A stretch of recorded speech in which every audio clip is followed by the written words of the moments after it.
Hello hi ഇതൊരു Sunday shorts ആണ്. അപ്പോൾ ഞാനും അമ്മയും രാവിലെ തന്നെ പൂവും കുറച്ച് ഫ്രൂട്ട്സൊക്കെ മേടിച്ചിട്ട് നേരെ പോയത് അമ്മമ്മയുടെ വീട്ടിലാണ്. അപ്പോൾ അനിയത്തി വന്നില്ല, അവൾക്ക് കുറച്ച് അസൈൻമെൻറ്റ്സ് കാര്യങ്ങളൊക്കെ എഴുതാനുണ്ടായിരുന്നു.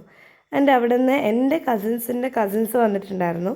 അപ്പോൾ അവർ ബേക്കൽ ഫോർട്ട് കാണണമെന്ന് പറഞ്ഞപ്പോൾ ഞാനും കൂടി അവരുടെ കൂടെ വലിഞ്ഞു കയറി ചെന്നു എന്ന് വേണം പറയാൻ. എന്നിട്ട് അവിടെ നിന്ന് ഒരു ഹാറ്റൊക്കെ മേടിച്ച് വെച്ചു, കാരണം ഭയങ്കര വെയിലായിരുന്നു. ഞങ്ങൾ പോയതൊരു 3 മണി സമയത്തായിരുന്നു. അപ്പോൾ ബേക്കൽ ഫോർട്ട് എന്ന് വെച്ചാൽ കാസർഗോഡ് കുറേ ഫോർട്ട്സ് ഉണ്ടെങ്കിലും പ്രോപ്പറായിട്ട് മെയിൻറ്റെയിൻ ചെയ്തിട്ട് കൊണ്ടുപോകുന്നത് ബേക്കൽ ഫോർട്ട്സ് തന്നെയാണ്. അപ്പോൾ നല്ല വ്യൂ ആയിരുന്നു അവിടെ നിന്ന് കാണാൻ.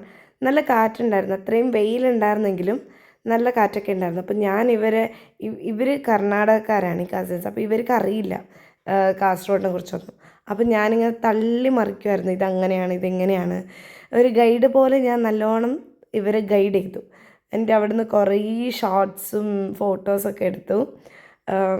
എന്താ പറയുക, ഒരു കുറേ ചൈൽഡ്ഹുഡ് മെമ്മറീസിലൊക്കെ പോയി. എന്ന് വെച്ചാൽ ഞങ്ങൾ കുറേ തവണ ഇവിടെ വന്നിട്ടുണ്ട്.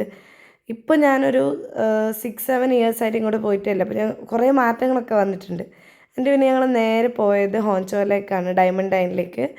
ചൂടൊക്കെ അല്ലേ, അപ്പോൾ ഒരു ഐസ്ക്രീമൊക്കെ കഴിച്ചിട്ട് തിരിച്ചു വരാമെന്ന് വിചാരിച്ചു. ഞാനൊരു ചോക്ലേറ്റ് ഷേക്ക് വിത്ത് സ്കൂപ്പായിരുന്നു മേടിച്ചിട്ടുണ്ടായിരുന്നത്. അപ്പോൾ അത്രയേ ഉള്ളൂ. Thank you.